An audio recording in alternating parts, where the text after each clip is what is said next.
If you remember being trampled by giant children, playing Doom in the alien vending machine, and trying to control Woody while he ran around with his head on fire, then you grew up playing Toy Story the game. But which one? Because there were 4 different versions released, and in this video we're going to compare each of them. But first, let's set the scene. The 90s were a booming time for licensed games. Seemingly every big new movie had a tie-in game, and the world's first computer animated feature film would be no exception. Disney, who by that point had published several successful platformers based on their movies, contacted the British studio Traveller's Tales to develop Toy Story the game for Mega Drive and Super Nintendo. So, how well did they do? Well, let's set the baseline with the Genesis/Mega Drive version. This was the first version to be released the same day as the movie, and the one I actually grew up playing. Each level is preceded by some text and stills from the movie, and the objectives are shown on the Etch-a-Sketch. Now, 5-year-old me felt so betrayed by this. Reading? Nobody told me there'd be reading, so I just ran around the level trying to figure out what to do. I also felt betrayed by these airplanes that decided to attack Woody. I tried to think of what could have happened off-screen to cause this. Did Woody sleep with the airplane's wife? Like many Mega Drive games, Toy Story 1 is a 2D side-scroller, but in order to carry over that 3D look from the movie, the developers actually used pre-rendered sprites they got straight from Pixar. Plus, this game also uses parallax and early 3D effects for the environments. Look at that table move. This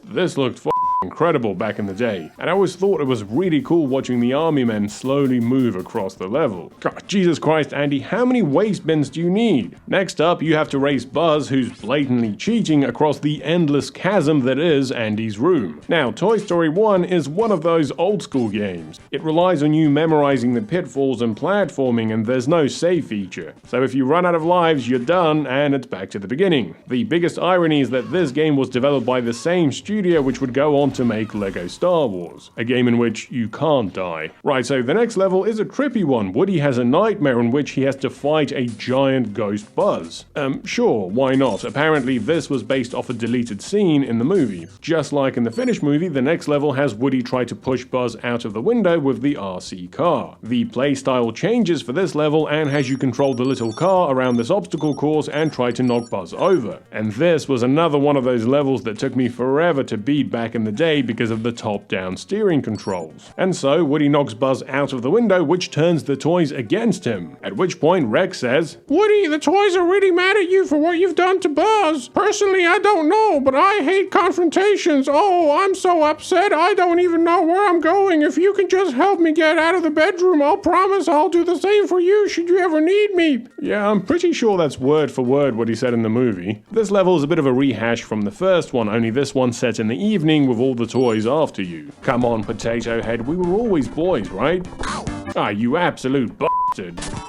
I'm sorry, I didn't want it to come to that, but you left me no choice. This is followed by this interesting escape sequence. I don't remember that in Super Mario World. Andy then takes Woody to Pizza Planet, but he gets into a fight with Buzz at the gas station. And does anyone notice that Buzz walks exactly the same as CJ from San Andreas? Oh shit, here we go again. We then get a level at Pizza Planet with Woody and Buzz disguised as beverages. This is actually one of my favorite levels because it paints this fast food children's restaurant as this absolutely perilous environment. Look, you've got the falling fast food, the malfunctioning vending machine, and the giant children trying to kill Woody. Next up is this multi-directional platforming level where Woody tries to rescue Buzz from inside the vending machine, and this is the only platformer I know where collecting coins actually hurts you. But I do appreciate the developers always trying slightly different gameplay mechanics instead of just relying on the same type of platforming. Speaking of which, next up is this Doom level where you have to find all the aliens and throw them back into the pile. And this is followed by this short boss fight against the Claw. We then move to Sid's house for some more traditional platforming, and if you thought Andy's room was bad, then you ain't seen nothing. Everything here is trying to kill you. From these toy spiders to the randomly falling darts to the fireworks. What kind of child has yo-yos with spikes on them? Who would sell these? Oh, look at poor Woody. I think he's gone cross-eyed from all the stress. Okay, I think that's the end. Wait, what?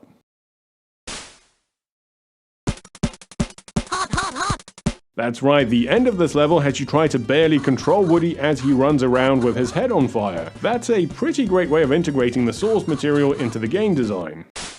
After fighting back Sid's toys, we get another chase level, this time on the skateboard guy trying to outrun Scud. At this point, once again, the genre changes, and we now get this nice driving level where you have to collect enough energy cells to make it back home, which is followed by another top-down RC level. The game ends with the iconic falling with style sequence, which is actually a flying level this time. Okay, so that's it for the Sega version, but a month later, Toy Story would be released for the Super Nintendo. These two versions are very similar, but there are some notable differences.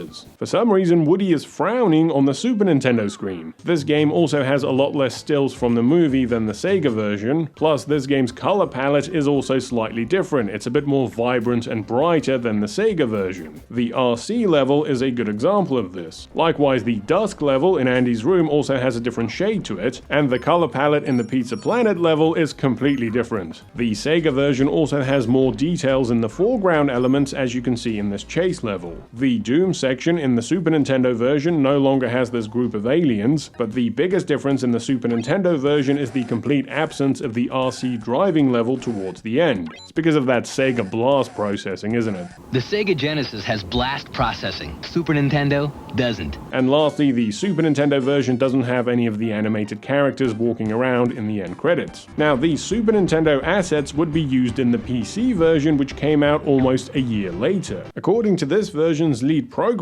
David Hathaway, the Genesis/Super Nintendo source code was not made available to the team working on the PC port, so they had to play the console version and try to mimic its behavior in the game code. The PC version is also missing many of the 3D effects because the horsepower of the target CPUs it was supposed to run on was just too low. Also, this resulted in the first-person alien level being removed. However, the driving level is present. Plus, this version had the best quality soundtrack as it was redone just for the PC. Here is a comparison of all three versions.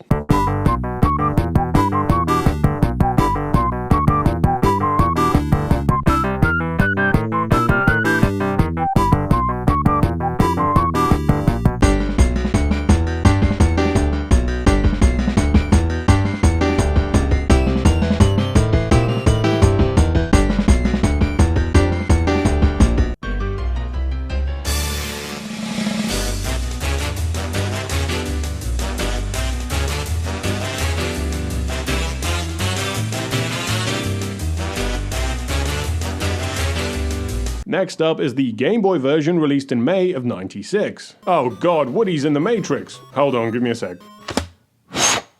That's better. Anyway, here it is, Toy Story 1 for the Game Boy. We can't really discuss the color depth like on the console versions because there is no color, but apart from that, it's pretty much the same game, only with a terrible frame rate, which makes it feel like Woody is on the moon. But ironically enough, I think the weightlessness actually helps with some of the platforming. Andy, I think you've got some leeches in your army bucket, mate. Rex, is that you? He's looking a bit smaller in this one. Also, get a load of Woody's face. The backgrounds in levels like Pizza Planet are missing, and Sid's room is just a grey void, but that's kind of to be expected. This version cuts out even more levels. There is the one Pizza Planet level, and then we go straight to Sid's room, and then to the ending level, where Buzz and Woody fly through the void. And lastly, I can't finish this video without quickly mentioning the Taiwanese bootleg version of the game released for the NES. Oh, would you look at that artwork? That's an original El Fat Wang, that is. Now, as far as bootlegs of this era go, this one is actually pretty faithful, but it only has the first 5 levels. The game ends with a boss battle against Buzz, so in this game's continuity the story ends with Woody killing Buzz. Also, why does it say Toy Story on the petrol pumps? Oh, I'm sorry, it's actually Toy So Try. The most famous thing about this game is probably its typos. You say he was a laser? It's a little light balls that slinks? Congratulations, you are complete Woody's mission. Also, it uses the Contra Stage Clear theme.